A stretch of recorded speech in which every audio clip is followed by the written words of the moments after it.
Nature is vulnerable to the adverse effects of air pollution. In decision-making, such as planning and environmental permitting, this is quantified by an assessment of risk. The current procedure requires an in-combination assessment for both the low-risk and high-risk proposals. This is time-consuming, involves many duplicate searches, and applies indiscriminately to both large and small proposals.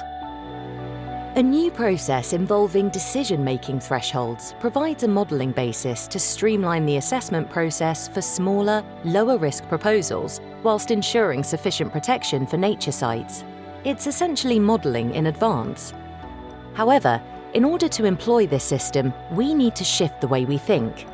Rather than the current system of searching from the protected site for pollution sources, the new approach focuses on the source of the emission and how the many small contributions may act together. So where do decision-making thresholds come from? Ecologists agreed a change in the level of pollution that is considered inconsequential for any habitat type in the long term. This is known as the objective compliant change. This change in pollution was divided by the maximum expected amount of development in a 5-kilometre radius, to then arrive at a precautionary threshold for an individual emission source. That size emission source was modelled in combination with other sources of a similar size.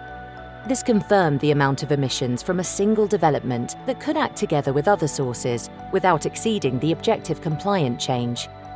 The OCC amount is precautionary, as it is only a small proportion of the 2030 emission reductions that the UK countries have committed to. The decision-making thresholds won't work for all cases. There are some exceptions.